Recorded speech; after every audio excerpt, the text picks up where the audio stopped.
Solkyri, my favorite sad boys. Just the best guys. Such a powerful and energetic live show. Beautiful post-rock band from Sydney. Had the pleasure of playing with them over the years, and it's been really interesting seeing the new style they've been developing. A bunch of really great guys producing beautiful music. Really genuine guys, and they're great music. Always put on a good show too.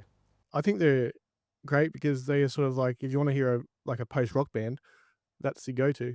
They're a bunch of bloody larrikins. I've had very many good nights hanging out with them. They're brothers, they're like colleagues, they're just mates, and it's been great to play a few shows along the way. Penrith represent.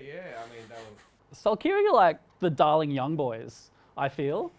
They've come along and just like really taken this pure post-rock approach. Big energy, big sound. Yeah, Solkyri are fun. Solkyri, yep. I've seen them in some small shows and some larger stage.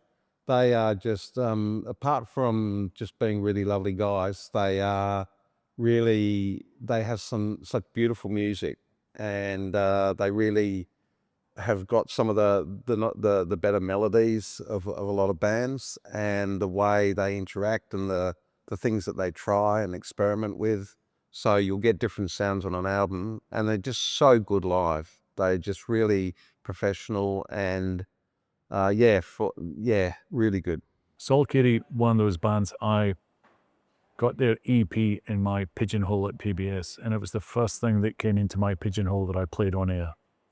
And it was quite mind-blowing to me that there was something that good that just arrived in my pigeonhole. It was quite a moment. There have been quite a few things over the years, but that was the first one.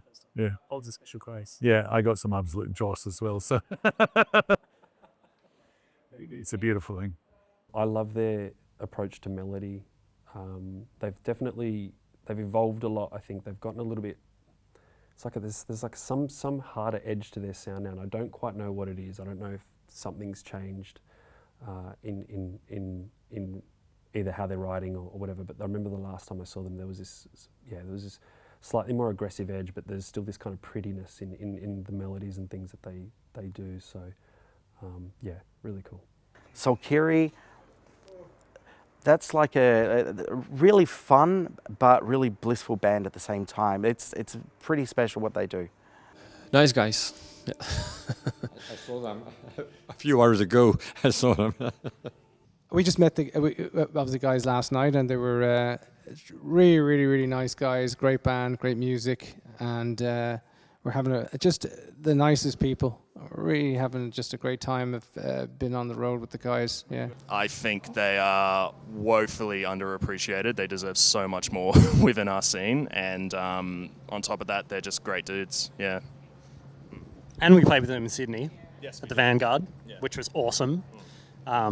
They have insane stage presence and some really cool music, so it was cool to just sit back and study them and steal what they do for what we do. Solkyri actually literally down the road from us. They're probably closest to us in location. Initially when I never started, we had the same postcode.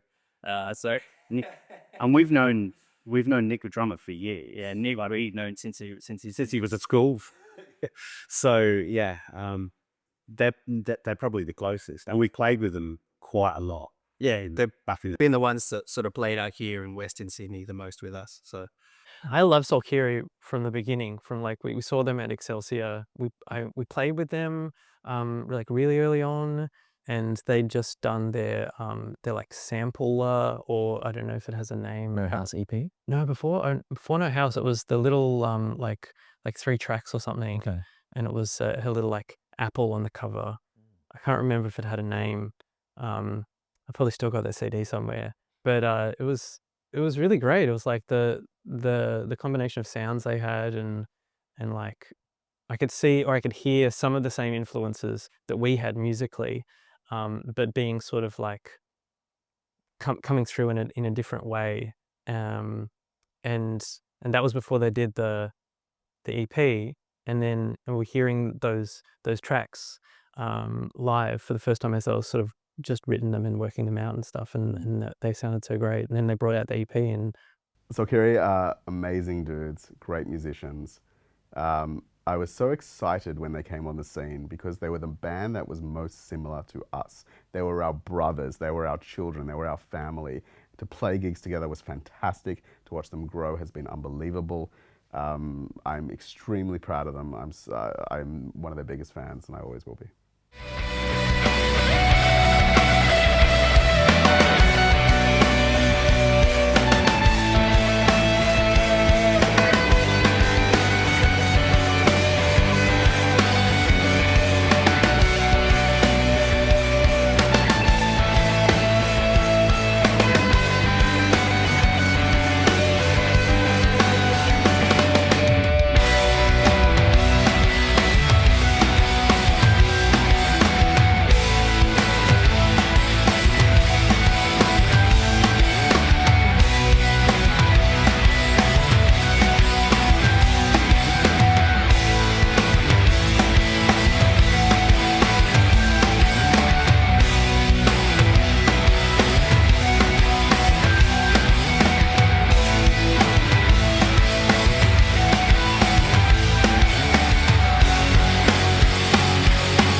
Hello, I'm Andrew from Solkyri. Hi, my name's Ryan and I'm also from Solkyri. Hello, my name's Nick. I play drums and keyboard and glockenspiel in a band called Solkyri. I'm Adam and play guitar in Solkyri.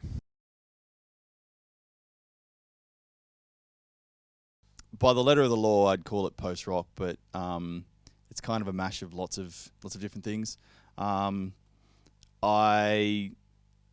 You'd say instrumental rock, experimental rock. Some people have said experimental pop. It's got elements of pop, and it's I think it's just a gumbo of all the kind of things we like. I don't think we like the same things. We started off liking post rock and thought we'll play post rock, and then it's kind of stuck with us, and so we drift off and bring in things that we really want to bring in, and I think that's basically it. By the letter of the law, post-rock. Even when they were a trio, they still packed a huge punch. Nick has got like such a heavy left hand on the snare drum, which I love.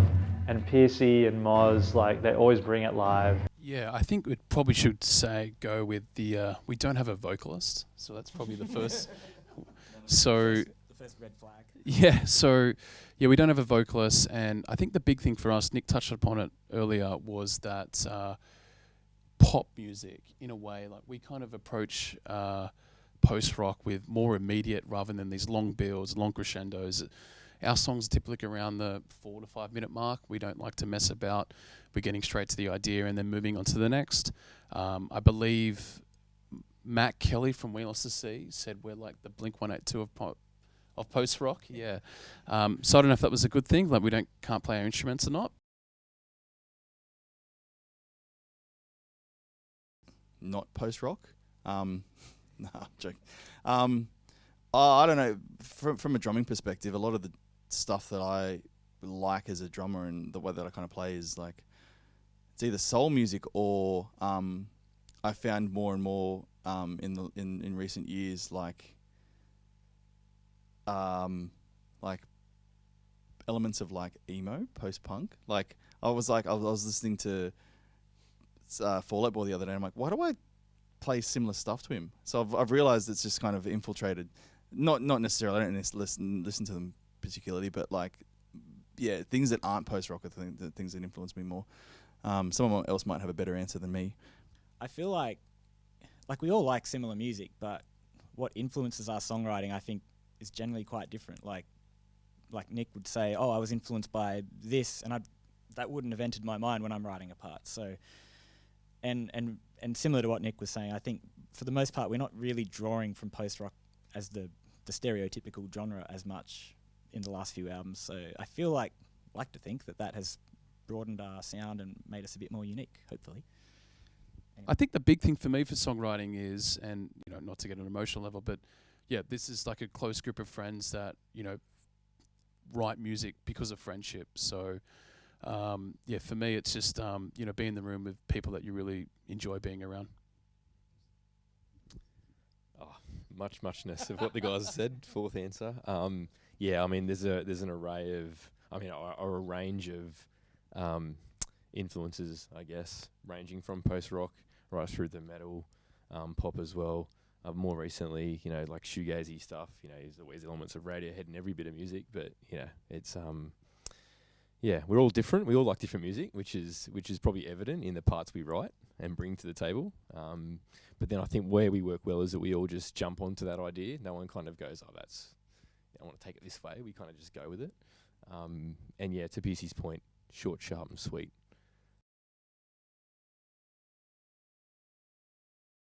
We formed as a 4-piece without Ryan, but we had a singer back in 2006. Now, that was like our first ever band, and for some reason we had the name Solkyri, and we played under that banner.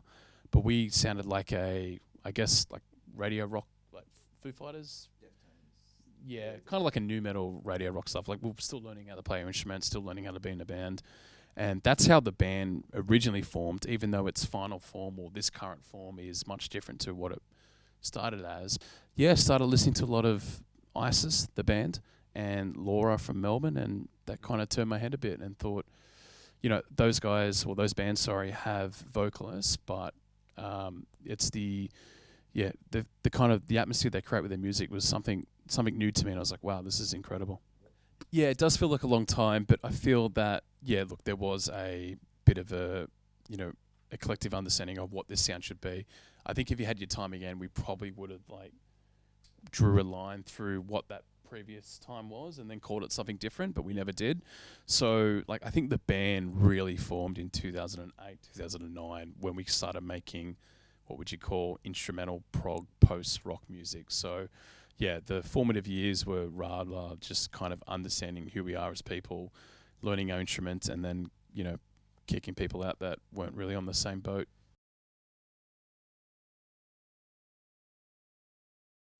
Yeah, so I guess our producer, or a guy that's produced us for a long time, Dax Lanier, I'm not too sure if he's been brought up before, but Dax has produced our first EP, and then he's since recently relocated to London, but he then was still involved in our last record that was released in 2020 from a mixing point of view. So Dax has been someone that's been around the band for a long time, and then in addition to that, Mike Solo, obviously, which is the purpose of this documentary. Yeah, people like Brett Tollis has always mixed us, Michael Taverner, but the consistent players have been, obviously the four of us, but also Dax Lanier and Mike Solo. This guy called James from the Pit, he's helped us out in recent terms as well.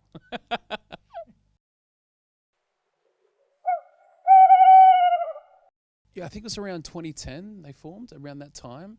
And we saw it through MySpace, had a page, he was on the Ozprog forums, and associated myself with Birds Robe, that's something that we need to get on, but realised as a band that we had to do a bet to get to that point. And by chance, we had a show at the Excelsior Hotel in Surrey Hills, and a gentleman by the name of Alex Tullett was at that show, and unknowing to us at the time, saw us, liked us, and said, hey, I'm Alex Tullett from Birds Robe, you should do a show together at some point. And we were a bit giddy at that moment. We're like, oh my God, that's something we've been trying to do.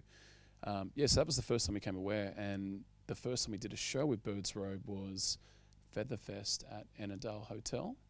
And I remember the subject line, it was an email sent to me, I was at uni, and it was the day before the festival. I think a band pulled out, I can't remember who it was, and the subject line was, I know it's late notice, but ... open the email, can you play Featherfest tomorrow at 1 o'clock in the afternoon? We're like, yeah, of course. And then, within 12 hours we're at the show.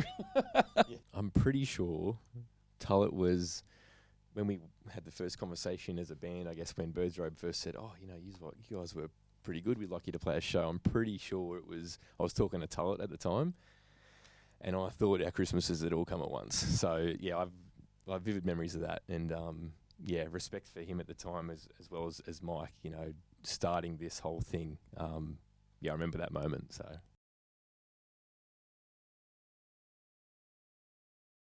I remember seeing Pirate and thinking, whoa, that's a real band. And then we're like, yeah, we're still, struggling to get through a set. But yeah, Pirate, Panzer Queen, there's obviously Sleep Makes Waves. They were kind of the leading lights of Birds Robe. Captain Kick-Ass and the Awesomes, like, when you name your band that, like, that's a certain statement and you got a lot to live up, and yeah, they definitely delivered. That's a bit of a throwback, those bands.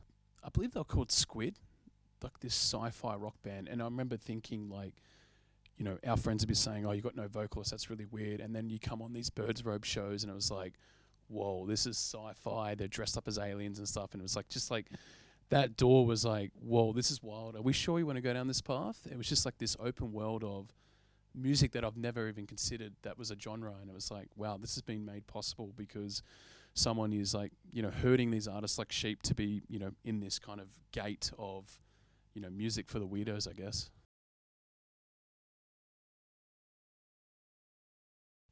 Mike has been, an added layer to the opportunities that we've been made available to us. And yeah, he's been incredible because I just feel that without Mike's assistance, I don't think we would have been able to partake in these opportunities or chances, like just touring with bands that are just passing by through Australia.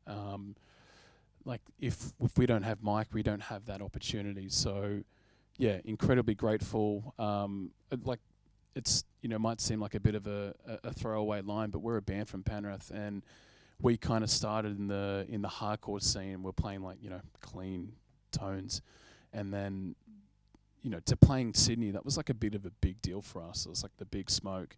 Like, this is something that you do out, like, oh, let's go to, go out for your lunch, for your birthday to go to the Big Smoke. But yeah, to play a show in Sydney was a big deal, and then to have that kind of opportunity constantly be available to us was like, yeah, that was amazing. I remember we were like the Excelsior, like that's where Cog played. Yeah. That's awesome. Like that was, yeah, and it's because of Birds Robe. So.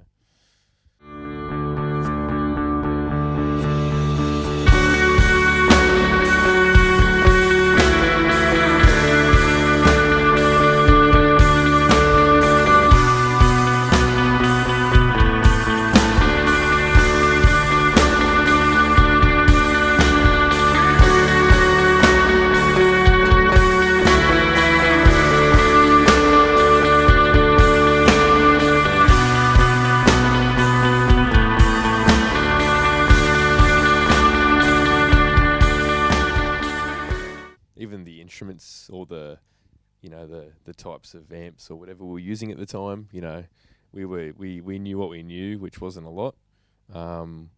We went into recording probably thinking we knew more than we did at the time as well. And we learned a lot from Dax. So we mentioned Dax before. Dax conveniently had a studio in Penrith as well. And we knew that he'd recorded Sleep Makes Waves, I think. That's how we'd eventually... Is that how it was? No, when we had that shitty rock band, we recorded a demo with him. Oh, okay. Yeah, so, yeah, we're familiar with Dax, and then Sleep Makes Waves stole Dax from us. Let's make that clear. And, yeah, we're like, whoa, Dax has just did this Sleep Makes Waves EP, and we're kind of doing the same music. Dax is in Penrith, let's revisit this. And, yeah, I guess when we went back with Dax, it was hey, you guys aren't the same band anymore, this is totally different. But yeah, further to your point, like, yeah, we're playing out a shitty amp still, and yeah, trying to achieve something that was probably a little bit far beyond our means.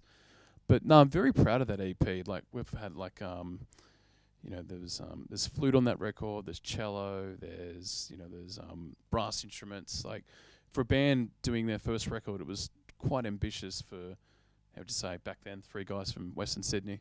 It was really weird. Like, back then, you didn't have like a release strategy as you would now. It was kind of like the EP just came out and we just happened to play a show with it. Whereas now it's like, oh, don't play shows before the EP, put the promo out. Back then, like, we had no idea what we were doing. We were like just playing shows. Hey, do you want to play this bill? Yeah, we'll be there in 4 weeks. See you later. And then that was just kind of like a theme where we're playing at the Excelsior Hotel, Lansdowne. I think we played like a couple of, like, this is probably frowned upon now. We played a couple of weeks at the Lansdowne before the actual launch at the Lansdowne with the American band. Yeah, so yeah, we had a continuous run of shows, but it was never anything really concrete as saying we're going to go on tour or stuff. It was just kind of picking things up and doing what we could. It's worth noting the EP was recorded so we wrote the EP in 2009, and then we recorded it in 2010, and it was released in 2011.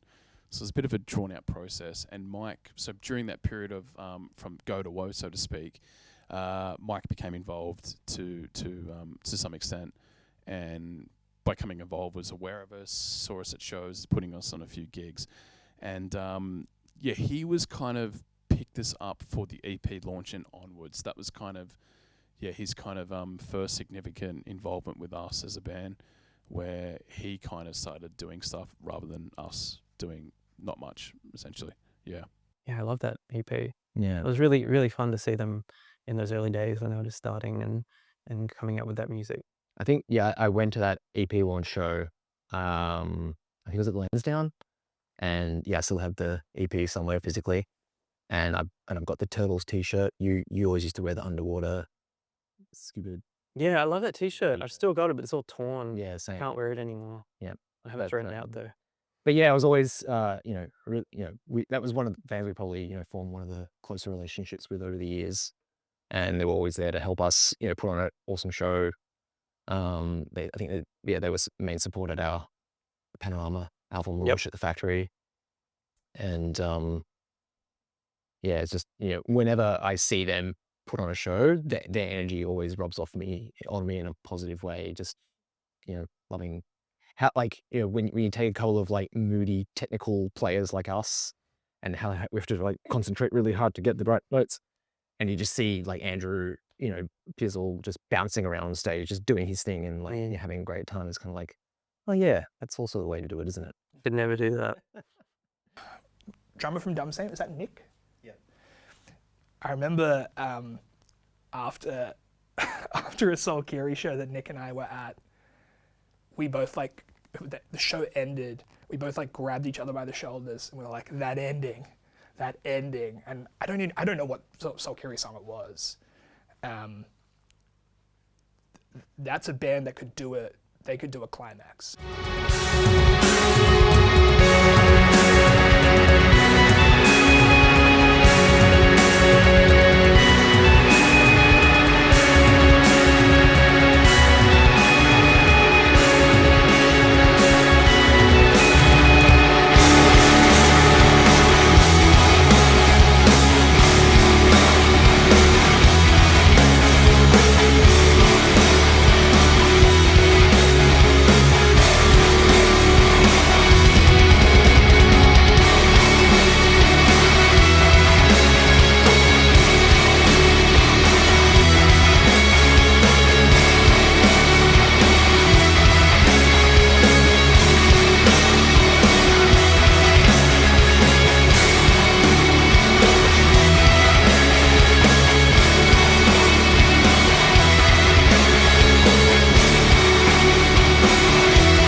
Our first shows interstate were later that year in 2011, touring that EP, and we went to Brisbane, and then we also went to Melbourne with Nico, which is another band that was previously linked.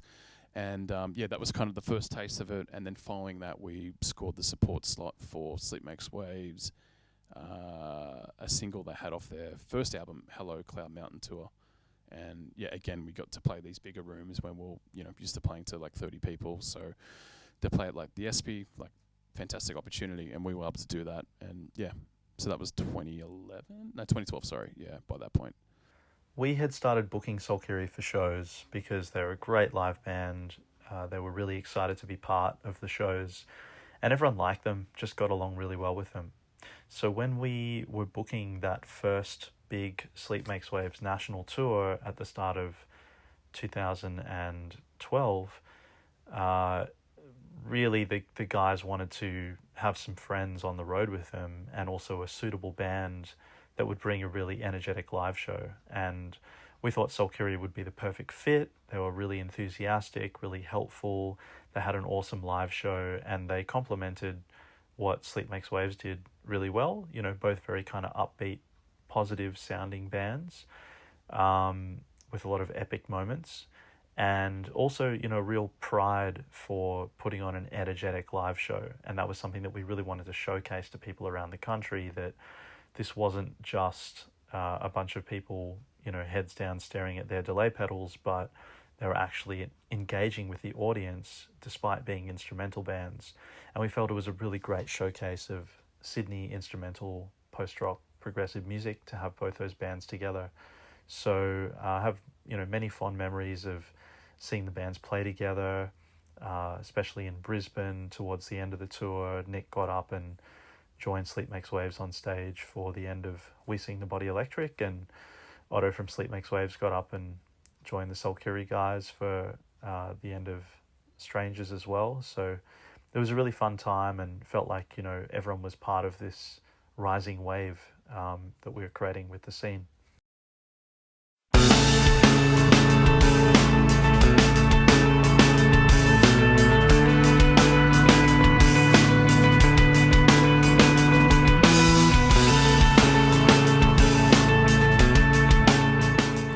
I knew Solkyri were an awesome instrumental rock band, but when I heard Hunter for the first time, I felt like they had stepped up to another level and created something just truly iconic.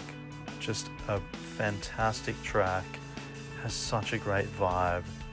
I still go back and listen to that track and watch the video, and, you know, it takes me back to such a wonderful time of you know, uplifting shows and positivity, and this kind of soaring melodic hook that Solkyri would later come to perfect. This was just an early masterpiece of theirs amongst so many others. Home on that record, just another underrated classic. But Hunter for me still, you know, a standout track in the Solkyri catalogue, and just such a joy to listen to.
With the bass at the studio, Nick Minute.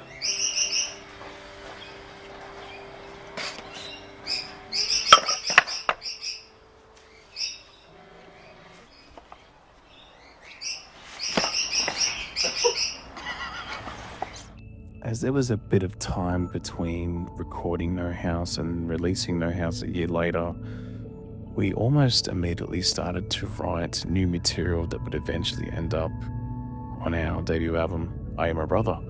In fact, one of the tracks, I Am the Motherfucker, became a live staple in our sets, and we actually even performed that song live at the No House EP launch.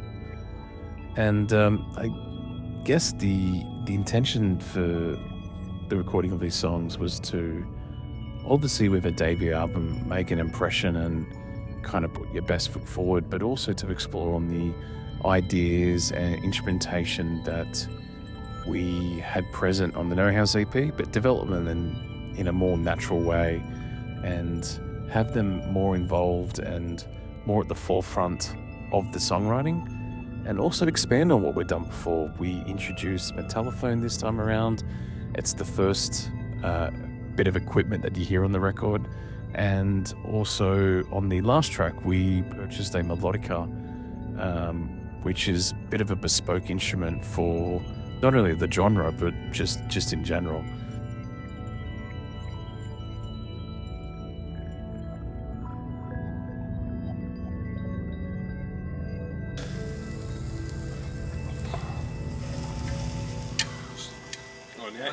Now you want me.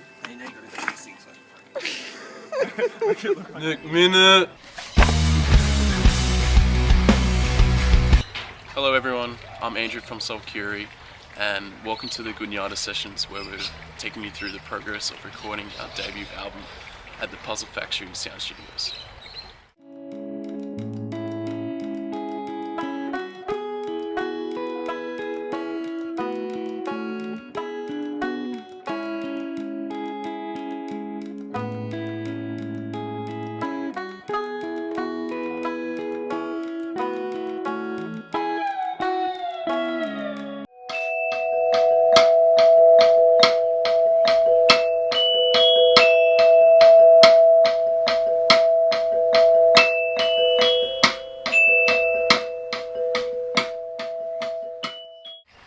We've really pushed our limits on this record.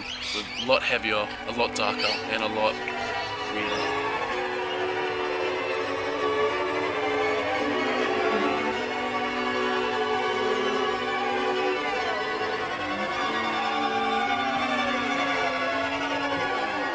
For this new Solkyri record, we've really opened up to a lot of space and using a lot of lush and ambient sounds, and I think it's going to translate well on the new record.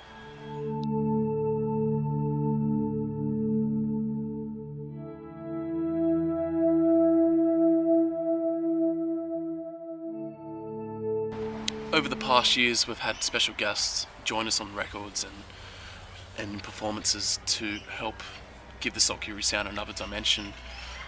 We've really honoured that, and this time around in the Gunyata sessions, we've enlisted an ensemble to help us reach that rich textural sound that we're after.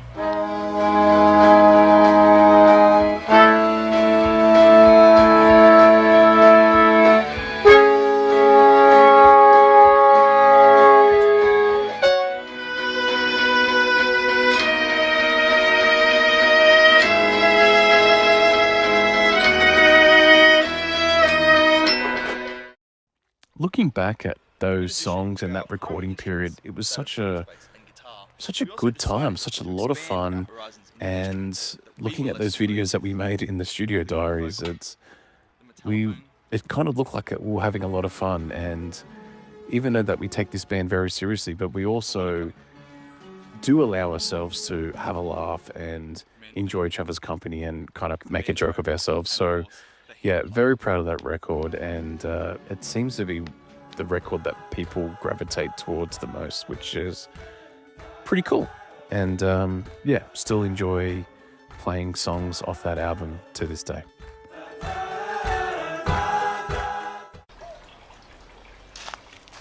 Oh, hey, I didn't see you there. Thanks for keeping up to date with the recording of our debut album. We hope you've enjoyed the Gunyata sessions, and we hope to see you at a show soon. Follow us on Facebook, Twitter, and Tumblr. Thanks.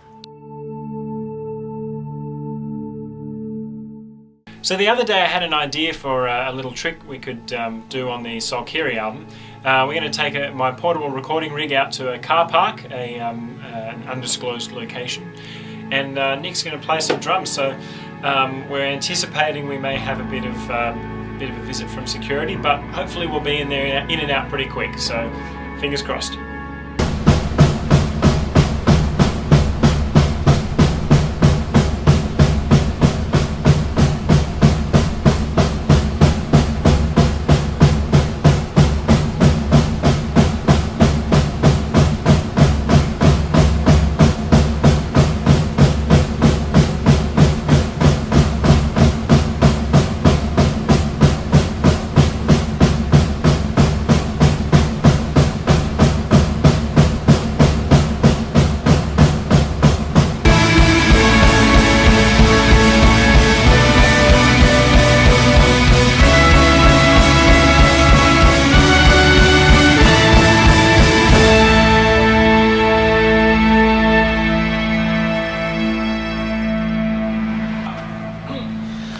Well, surprisingly, because we are in where we live, I thought security would have been here very, very quickly. However, they've been nice to us tonight, and for once, I'm still here. Yeah, a significant one for me was the Solkyri album launch in 2013. Andrew from Solkyri was just like, I love this Themes record. You are playing our album launch. And I was like, no, it's not a band, dude. And he's like, I don't care. I'm booking you and I'm putting your name on the bill. So organize a band and we'll see you in August. And he was right. And that that determination from him specifically was actually what made Seams today. Actually, there's another song I want to shout out from Solkyri that I'm going to have to look up the title of, because I want to... This was another song that I heard and I was like, oh, these guys could be bigger than they are. Do you remember the one that has the vocals on it off the album with the boat on the front? Yeah, Home. Home. With Hannah from Middle. From Are You My Brother? Yeah. Oh, I'm going to have to add that to a playlist to listen to later. It's been a couple years since I've listened to it. Yeah, 100%. Man. I'm getting chills thinking about the song. I don't even remember what it sounds like, but I remember what it made me feel like. That's if they could have, that song could have been immense if the right person had heard it at the right time. The line gets blurry all the time. And pushing, pulling towards the light. And making miles of jars of clay. Smoothing, heating, taking shape. And it's hard to find. We lose our mind building this road. We take it home, and we're taking it through the veil, but we won't run. I finally found it, and the light won't leave me alone. As I'm moving through the fog, though I wonder I always come home. Oh, I wonder I always come home.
I was quite familiar with Solkyri. I'd been to their shows. I knew Nick personally and had played in other projects with Nick. We used to have some other bands and things going on at that time prior to 2014. And yeah, I was definitely a fan of the band. One memory worth putting out there, Moz, is I can't remember which show it was, but I came to a Solkyri show. I think you were supporting Laura. I went more to see Laura. Sorry, no. I was like, oh, cool. Solkyri is supporting. Yeah. No, I was like, oh, cool. Solkyri is supporting Laura. I can catch up with Nick and see Laura. I think that was the show. But anyway, I remember you playing the song "I Am the Motherfucker," and you had your Boss looper pedal, and you triggered like just some little reverse loopy thing at the end of the song, and I was like, fuck, I've got to go one of those pedals. That was sick. And that was probably just the start of the rabbit hole for me becoming a pedal fiend. So thanks, Moz. Cost me thousands of dollars. But anyway. Yeah, yeah. See, I was definitely a fan of the band. And then at that point in time, Nick and I were in this other band, and it was kind of falling, like Nick and I were losing interest in being in that project for much longer. It was kind of falling apart a bit for us. And he left before I did. I sort of stuck around for a run of shows that were booked, and then also kind of parted ways. But it was around that time Nick said to me, hey, Solkyri are thinking about adding a second guitarist, and I'm going to put your name out there for it. And I was like, that sounds awesome. Like, sounds good. And I don't know if you auditioned anyone else. It's interesting, right? So we started writing the material for that second record, and you came on very early on, but it was more of a, if Ryan wants to do it, yes, that's great. If not, we'll just continue as a three-piece. But I remember we had a chat, and we're kind of thinking, like, all these songs we're putting down, it had a lot of parts and involvement with other people, but we're only a three-piece at that time. So it just made sense to open the door to yourself. And, like, to join a band, it's quite difficult, right? Like, there's a lot of things that you need to factor in. One, it's like, are they a good fit as a gel-wise? Do they like the music? You need to have some type of financial backing so you can, support the band and make the band do things. And also, like, you need to have the equipment. So it's a lot of things to get through. And, Ryan was, ticked all those boxes. So it became a bit of a no-brainer. And obviously he's like a great human. And since then, he's gone from strength to, become like the producer for the band. And then when Ryan joined the band and they became a quartet, I felt that just added like this extra vibe, extra musicianship, extra production expertise and melodicism. I guess the disappointing thing for you and I is Ryan skipped all the shit bits. Like, we did all the hard work of getting the band name. Because just like something worth discussing, like a bit of a baptism of fire for you. Like, your first show was in Brisbane supporting Maybe She Will, whereas our show was playing in someone's backyard. Trust me, I did plenty of my shit with the last bands. I don't want to name and shame, so. But yeah, I've played my fair share of bad shows. Yeah, and baptism by fires. I remember like having the conversation, because there was kind of a point where I was trying to feel things out for you, and you're like, am I in, am I not? I'm like, yeah, man. And like, it came to the point where like, hey man, we want to do the role. How you keen? He's like, yeah, sweet. And I'm like, all right, we've got this tour. Maybe She Will. We need you in Brisbane and then, Melbourne on these dates. And you're like, whoa, this is, you're straight into third gear, so to speak. But no, like since Ryan has joined, it's like musically we've gone to another level, and as a result, so is the band. So yeah, thanks, man.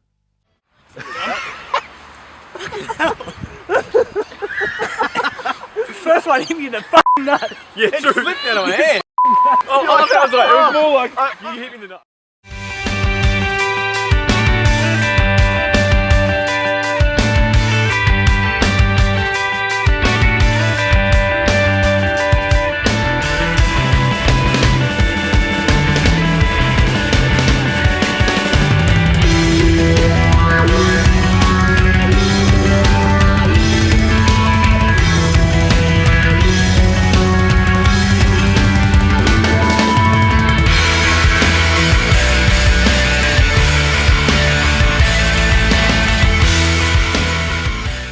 Came in, basically the songs were kind of raw skeletons, I think, at that point. Yeah. 2014 you came in. Yeah, 2014, yeah. And I remember, I think it was Team Solar was the first song I put some parts down to. That was my initiation, you could say. I was like, you're like, what are you going to chuck on this? And I was like, how about this? And I tapped out a few notes, and you were like, that sounds cool. I was like, okay, good.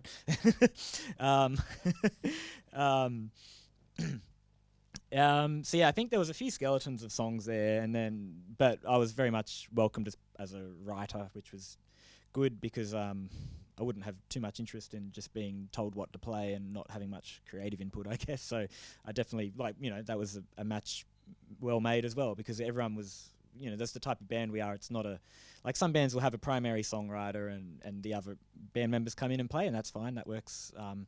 But for us, it's very much like we chuck ideas in and we try them out and we try them in a new order. We try it with this bit instead of that bit, and so everyone gets to be in the cooking pot, so to speak. So that was something I definitely enjoyed about the band from early on, and more so than other projects I'd been in, I think, as well, that I got to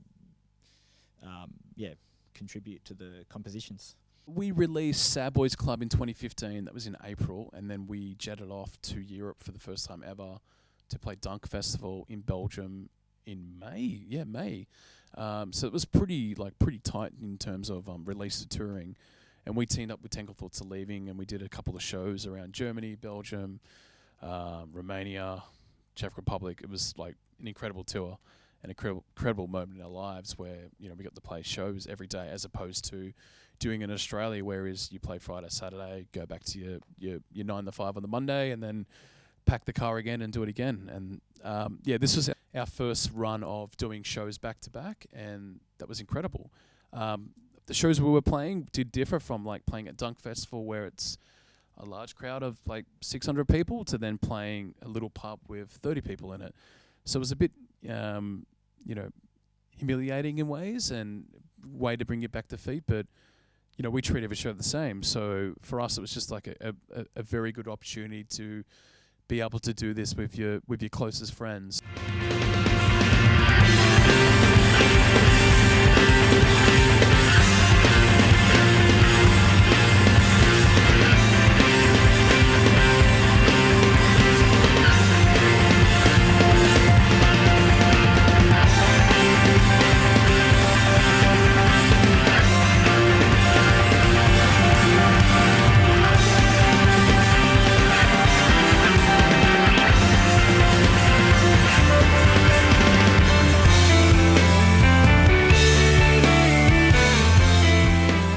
When Solkyri played Dunk, when I saw them on that bill, I was like super happy. And seeing them doing their European tour for the first time, I genuinely like super happy for those guys. Just really proud, really.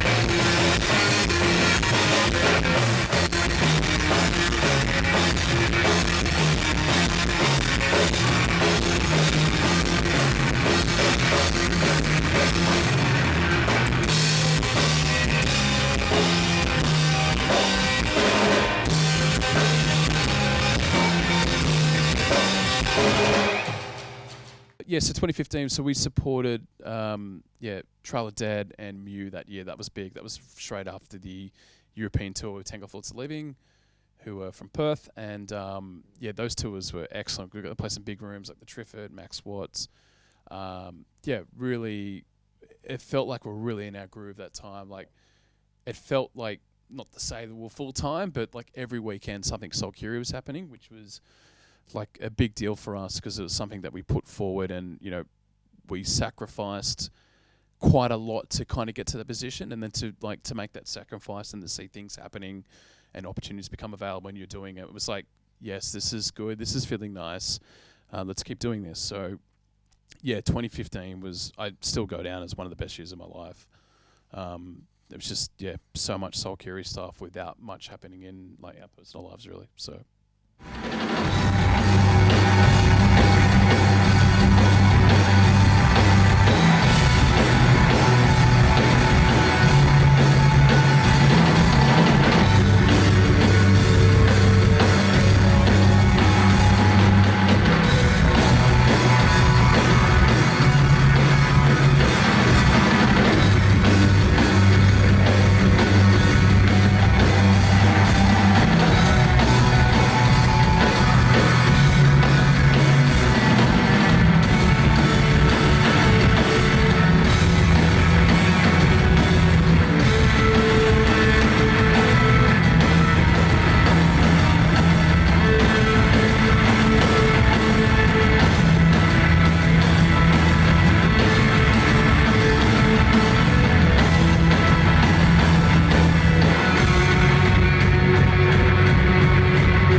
Records for probably close to 7 years now, and it's hard to think what life would be without Bird's Robe for our band, because we'd probably still be looking for gigs in Western Sydney.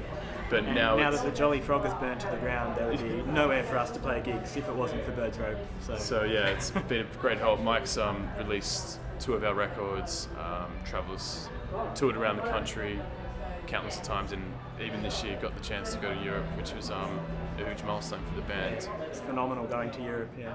Yeah, some of our favourite bands that are playing today are Dumb Saint, Sleep Makes Waves, Meniscus, Captain Kick-Ass and the Awesomes, and I really enjoyed Mish, actually. Yeah, Mish. I checked them out earlier on. Toe Hider. So yeah, it's a great label, great bands, and they're all good, nice, friendly people.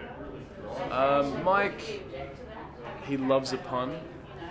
He's very punny in a way. Yeah.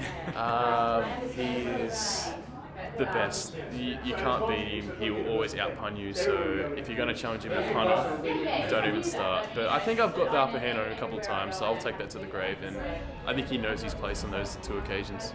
So yeah.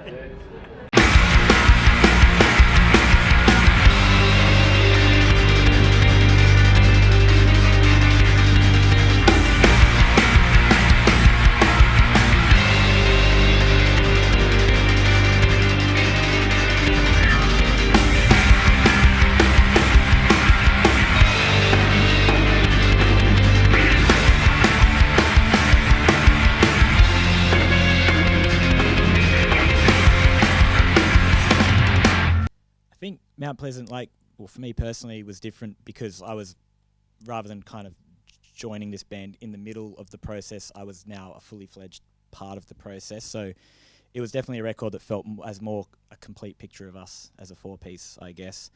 And it was definitely a record where I think we just threw off the shackles of post-rock a bit more, I think. Like I don't think many of the songs that would really sound like a typical post-rock song. So we drew from a much wider range of influence, and some people might criticize it as a weakness of the album, even it changes tonality a lot throughout the album, but whether you call it a weakness or a strength, it has a lot of variety and keeps your interest. It's not a monotonous album. So I think even amongst us, we all like different tracks off that album. Yeah.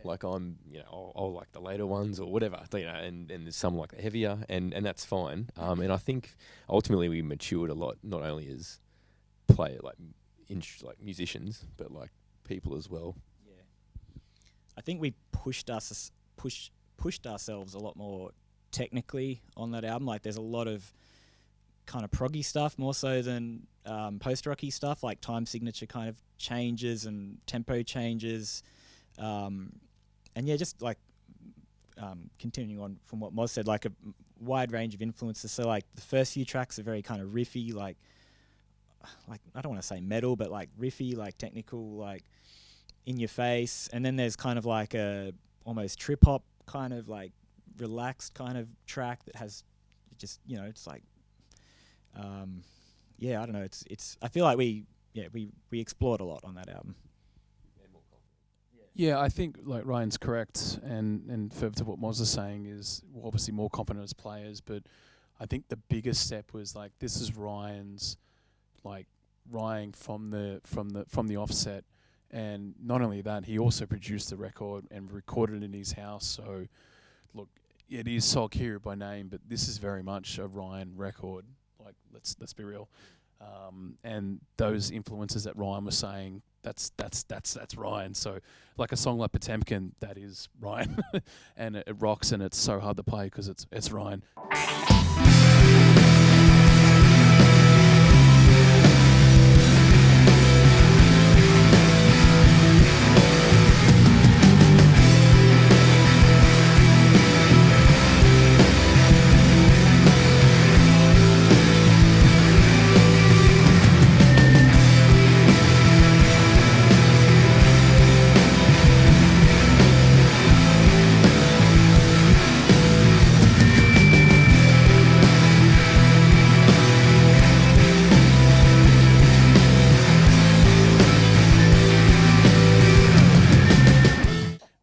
writing stuff. It's like, yeah, it's just 3 chords. This is awesome. But Ryan's like, there's 3 chords in like 20 seconds. It's crazy. Yeah, so I think the step up is because Ryan became more involved, and it's evident with that record and like how it was received. Like we charted, like not to brag, but like for us to do that instrumentally, like that's crazy. And like we got #1 on the independent records and like 91 on ARIA. Hey, I'm telling the kids that, so that's fantastic. Yeah. Every time my mum's like, "You still doing that band?" I'm like, "Mum, we're 91 in Australia at the moment. Don't read next week because we won't be there."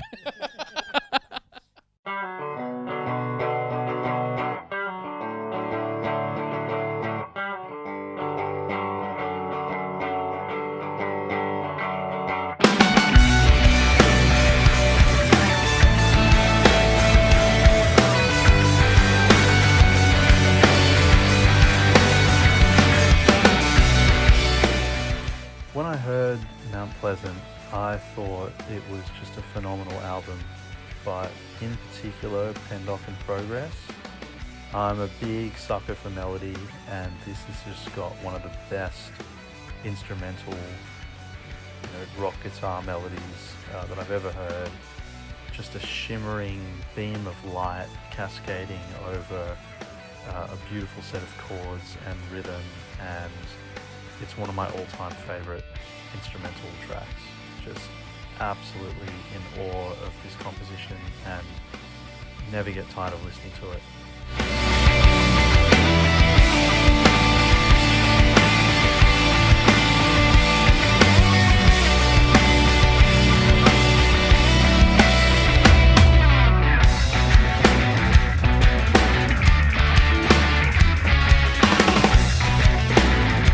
So there's obviously a massive gap between the release of Mount Pleasant and the actual album launch show for Mount Pleasant, and none of these bands had played shows for months and months and months. And when Solkyri actually came to do the show, I was obviously, a little bit curious and somewhat concerned, like, how is this phenomenal live band going to look on stage after not having done any gigs? And here they have to come and deliver a headline show for this pummeling epic of an album in Mount Pleasant. What I saw that night was probably the best Solkyri show that I have ever seen. I was just blown away, and I was like, wow, like, what a phenomenal live show. Old material, new material, everything just consistently at such a high level. Sounds were amazing. I saw the guys in sound check, carefully dialing in their tones, coming out the front to listen to how they were coming through the PA. Really close attention to detail. And I asked them after the show, I was like, wow, like, I was honestly so surprised that you came out at the level that you did. And they told me, oh, we're really glad that you said that because we've really put in a lot of work. 2 rehearsals a week for 6 weeks. And I was like, all right, that is the formula. Solkyri have found the formula. You want to put on a show like that, 2 rehearsals a week for 6 weeks, and then there's the gig. And so I just was so impressed, and I think it's no coincidence that, when they went on to go and play in Europe, or even when they had to do the second leg of the Europe tour with a fill-in drummer for Nick because he couldn't make the tour, they were just so tight and focused and professional and prepared so well that it was undeniable. No one could go to a Solkyri show and say, they were a bit off tonight, they were a bit loose, it was a bit scrappy. They always put on a great, well-prepared, professional, high-energy, enthusiastic, engaging show. And I'm so proud of them, and just, I hope that so many more people get to come and discover their music and their live shows and get to see what I get to see. So, yeah, amazing work, guys. We released Mount Pleasant the week before the lockdown happened. So March 6, 2020 was when Mount Pleasant was released. We played a show with Mono in Melbourne, and we realised in the crowd a lot more people wearing masks. We're like, okay, we're hearing about this COVID thing. This is pretty crazy. The next week we went into lockdown and country shutting borders and stuff like that. That April we were meant to tour with We Lost the Sea for 6 weeks. So what has since happened is that tour just kept getting postponed continuously. It was 2021 and it was 2022. And we did go on that tour November of last year, so November 2022 that is, and that was a fantastic opportunity for us because We Lost the Sea are obviously one of the forerunners, in the genre, but not only in Australia but like globally, and to be able to play those shows, 200 people back to back in club shows was a fantastic opportunity for us, and to like tour on a bus, like it was royalty in a way. It's hard to get used to. Recently we went on tour with Solkyri, who again just were the most solid, hardest working rock band we've ever been on tour with. And yeah, and I just, until it's kind of like, I think you form a different relationship when you're on a long tour like that. Look, we'd been friends with We Lost the Sea in a way, in the scene for many years. And for us to have the opportunity, like Andrew said, to do a tour like that with a band like that was it's fantastic for us. Like we've noticed, we've felt the benefits of that tour, immediately, and still do, with fans and Spotify and all that sort of stuff. But with the opportunity to go again, and just, they're great guys. We've known them for a while, but now we're like, close mates, and we, keep in contact, and it's great. And that's part of, I think, the whole Birds Robe thing. Just we did it with CMX Waves. We played shows with them. They were killing it, and we got to kind of go along with it. And then there was bands from overseas, and then now there's We Lost the Sea, and they're like smashing it. Like it's great. And again, it comes down to Birds Robe and Mike, and yeah. Yeah, it was a good match. Like Tango Thoughts of Leaving tour in 2015 was sensational, and then the 2022 run with We Lost the Sea was fantastic. I think the gel between the bands was phenomenal. Like it was like, I remember there was a quote with Dugo, the drummer for We Lost the Sea, and he was like, "Oh, this tour is so easy," and I said to him, "That's because it doesn't feel like a tour," and that was some road stop in Poland, but. It was just it felt like like a school tour, like a school bus tour, if that made sense. But we're not stopping at Parliament House this time. We're actually stopping somewhere to play a show. Really cool, and fantastic opportunity. After touring them, especially, we were just like, Penrith represent. Yeah, I mean, they were sucked the dudes, and they brought everything to the stage every single night, and it was like super refreshing, and they just, I was really blown away by their energy and enthusiasm, and It's weird because like I was saying before, We Lost the Sea's had such a history with those guys. We've played numerous shows with them. They even played our launch, Quite a Space on Earth launch, and it's always been around. And their records don't do their music or their live show justice, I reckon. Yeah, and they're awesome dudes and fucking rock hard and just lovely to be around. Really, really awesome. Lovely dudes. It was a pleasure to tour with them most recently. Yeah, we get to know them. Feels like we don't want to tour with anyone else now. So they're great dudes. And I mean, by the end of the European tour, they were shit hot live. Really good. It's Romania was when I went. Something's changed. Yeah. The whole ending of their set just had so much more energy and was attitude. Oh, it's amazing. Yeah. I think as well, it was just so well organised. Like, I'm not super privy to all behind the scenes, but I'm sure a large part of that is Mike and Birds Robe. Like, the driver we had was amazing. We never had to know. Like, obviously things go wrong on tour, but we never had to know about it. Like, that was behind closed doors. Like you guys just enjoy your night. You've got like 20 bottles of free wine you've grabbed in Toulouse. Like, just drink that and don't worry about the problems we're having on the bus or whatever it is. And it was just so well organised, just for us to have that amazing time as well. Like, we were spoiled as hell. Like, so yeah, that was great too. And then there's obviously like the we're not as popular as We Lost the Sea, and we're the first ones to recognise that. But like the fan interaction you have where someone's travelled 8 hours to play your show, and it's like, I'm struggling to get my friends down to our shows, and like to have that level of commitment overseas where, you think back to 2006 when we set up that MySpace account and that little study of yours, Who would have thought that this would be happening? Like, that is crazy. And it's so funny. Like, I talk to my father a lot. I'm really close to my father, and he keeps saying, yeah, that Mike guy, he does a lot of good things for you, doesn't he? I'm like, yeah, we're just lucky. Yeah, some of our greatest memories would definitely have been supporting Tangled Thoughts of Leaving and We Lost the Sea. Again, both Birds Robe buddies.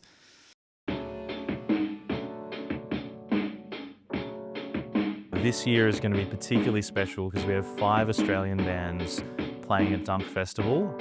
5 Australian Birds Robe bands playing the last day of Dunk Festival 2023. I lost count Australian bands on the lineup this year. I think 5 bands this year, yeah. It's mental.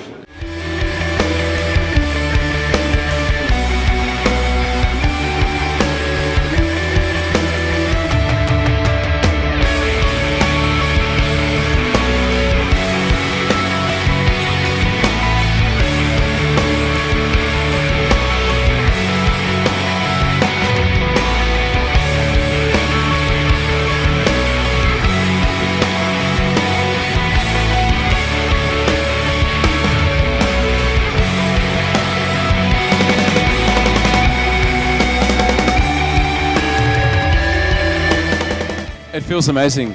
It does feel amazing to be back at Dunk Festival after all this time waiting with the pandemic. So yeah, incredibly privileged to be back and to be playing with not only a load of international acts but also Australian bands all on the same day. It was like this feels like a festival back home, but it's not. And yeah, it's been truly a great experience for us.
Was a bit of a concept EP and something very new and different for us.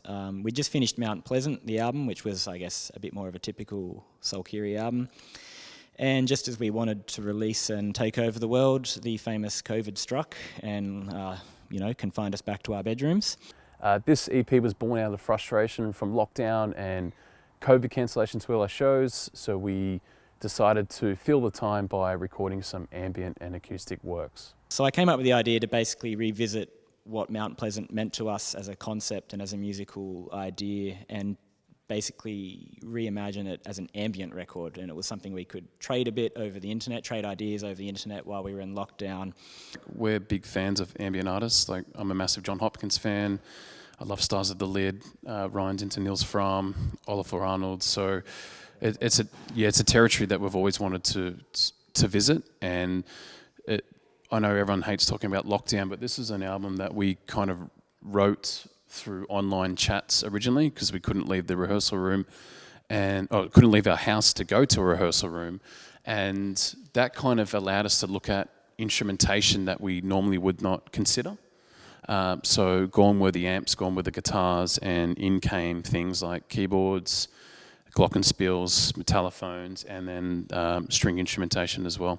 It eventually turned into something way bigger than I thought it would be. My original plan was maybe release a couple of songs online and leave it at that. And as much as I fought for that, I think I have to admit defeat. Piercy was right. We eventually turned it into a full-blown vinyl release, and it's being really well received. So thank you very much to all the fans. Thank you to Piercy for talking me into making it what it is. Yeah, we're really proud of it. We are borrowing some of the themes that we explored in Mount Pleasant, and we are kind of transposing those to a new piece of work in this Cranebrook EP. And the reason for the title is Mount Pleasant was the suburb that no longer exists, and Cranebrook is what it became, which is where we all grew up. It opened up the avenue to experiment with more instrumentation. And we really loved the concept of incorporating more of that string quartet sound with our music. And during the process of writing the EP, we were introduced to Monique, who's a arranger for strings, and she's basically become a bit of a collaborator with us. Monique is great, has helped us develop our concepts and ideas for having string quartets in our arrangements, and that has bled over into the album we're working on right now, which will have also some beautiful string arrangements on it. It's worth noting Monique is a recommendation from Sim, so Birds Robe, boom.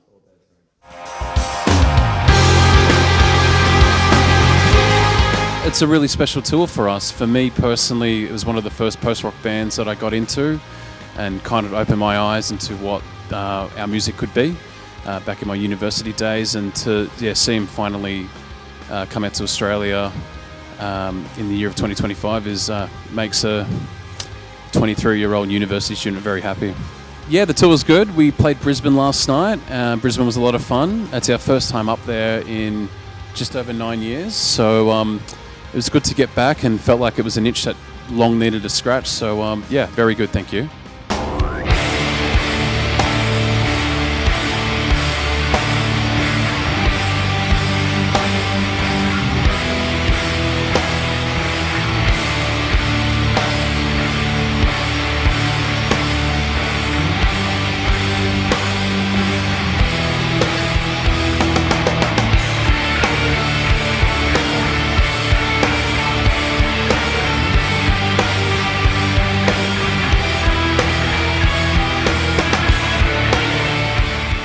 We just finished writing and recording our 4th studio album, and that's all I can say at the moment, because we've got a long roadway ahead, and if it was a 400-metre race, we're probably on the second turn ahead of a long journey. Yeah, okay. So we're actually playing one song tonight. We've actually been playing on this tour, so the opening song of the set is most likely going to be the lead single as well as the opening track to the record. So that's if Mike likes it, which I think he does. So all systems go.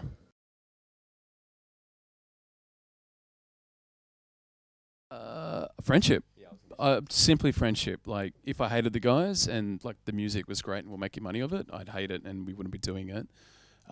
Straight up friendship. Like, being in that room with the four of us it's a special experience, and I'd like to say we're mostly productive, and even when we're not, it's just like, it's really nice to be able to make something with your good friends, whether it's music, whether it's you're into pottery or art or whatever. To have that connection with your close friends and you're creating something, I don't think you can substitute that for anything in life. It's exactly that. It's a good excuse to go to hang out with your mates and say it's going to rehearsal. And it is, you're rehearsing, but as you get older, not many people get to see their mates as often as we do. Go overseas with your mates, go to gigs. It's just, it's playing in a band is, to your point, you're not going to make money off it unless you're, doing pretty well, but it's the fun, and that's why we're still doing it. How old are we? Nearly 40, Christ. Yeah, hang on. Yeah, and also I think, like, you've had it, like, I know it's the cliche, you've had a tough day at work and then you get in the room and you're like, just for that 3 hours, nothing really matters, and it's just like a really fun time. And yeah, dude, like, playing music's special and really love doing it. I think you've actually hit the nail on the head in the past, Moz, when you said I can't remember what you said exactly, but it was like, I love rehearsal night because you're at work, but if you've got a week of work like Monday to Friday, like most bands, unfortunately, but rehearsals on say Wednesday night, and it just makes you go, oh well, at least I've got rehearsal on Wednesday night. It breaks up the routine of life and just gives you something really special to look forward to. Yeah.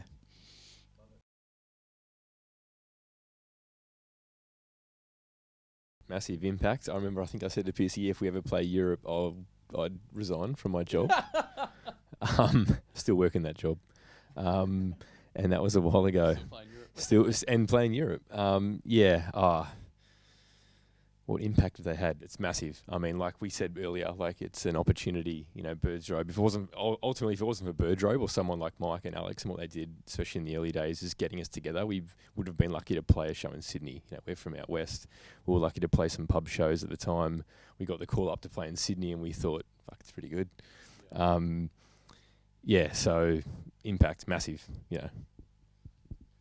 I think without Birds Robe, the biggest gig we'd have at the moment would be like the Tattersalls in Penrith or something like that. But instead, we've got another Europe tour coming up in a few weeks' time. So that's the difference that Birds Robe has made for us, I think. Many years ago, I remember having the dream of, there were two dreams I had with playing music that I thought were realistic dreams, and that was play in Europe and have my music on vinyl. And I was able to do that. And it wasn't like, oh, this is a pie in the sky dream. It's like, this is possible. So Birds Robe is the two words of opportunity and possibility, I would say.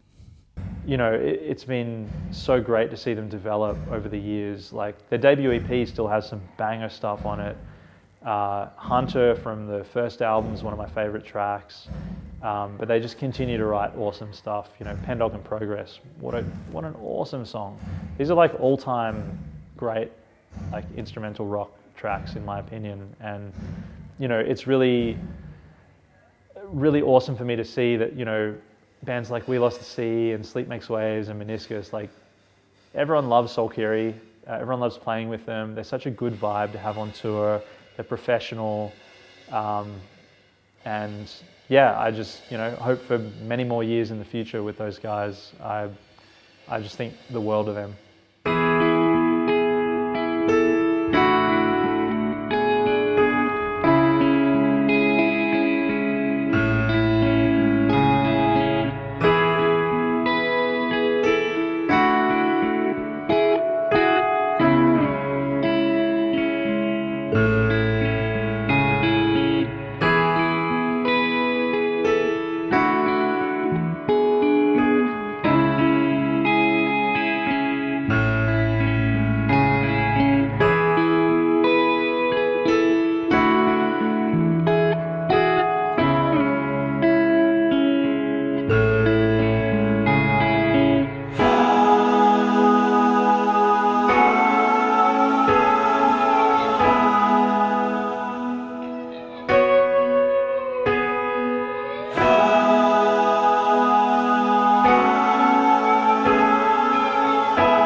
This was asked to me just recently, actually, and I I'm gonna preface it by saying I am not particularly good at what I do, and I wouldn't call myself, if I was a football player, I would not be a good trainer, right? I'm not good at rehearsal. I'm not one of those drummers that tries to improve themselves. I'm basically on survival mode. So a lot of drummers will sit there with practice pads and they'll do paradiddles for like half an hour before they go on. I am basically a step up from raw dogging it. So I'll say that again. I'm basically a step up from doing it completely raw. Sorry, that was a really rough term, wasn't it? So one of the things that's really important is I do a lot of fast things. Or I think they're not. I don't know. They're not that fast. It's not that impressive. But my arms can get tired. So I used to do for a very short period of time was involved in taiko drumming. So it's Japanese drumming, and they would do these warm ups with your arms, and it's just basically like doing small circles, getting bigger and going backwards. And that seems to work for me. I don't know. I feel like I'm a Sunday league footballer who's turned up and gone, you know what my warm up is? A packet of darts and a beer, and I'll be good. And somehow goes out there and plays 80 minutes and scores 2 goals. And you're like, how does that work? Like it shouldn't physically be possible. That's what it feels like. I feel like I'm the worst at warming up. Like I barely do it. But the one thing I do is I don't drink more than, say, 3 or 4 drinks, because I get halfway through the first song and I'm out of breath already. Like, imagine drinking 4 beers and then trying to go for a run. You're going to vomit. So that's basically it. Don't drink as much as you think you want to, and just move your arms a bit. Yeah, sure. Look at this viewing. So you get bigger. You want to hold the microphone so you get bigger. You get a little bit bigger, a bit bigger, and you get really big, and then you stop and you go backwards. So I do that, and then there are sometimes because I don't really need to warm my legs up. There are sometimes I might stand on one leg and balance while I'm doing it. It's good proprioceptive training. Thank you. Yes. Ryan's a physiotherapist, so he knows the technical terms. Yes, that's basically it. Probably the shittest warm up you could do, but it works for me, so I survive. What the hell is going on here?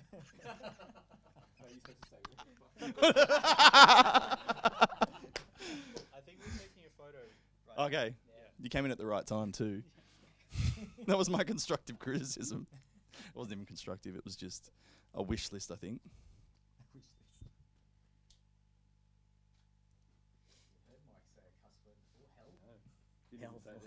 Have you seen the hairs on my arm? They just raised when you said that. I thought we were really in trouble.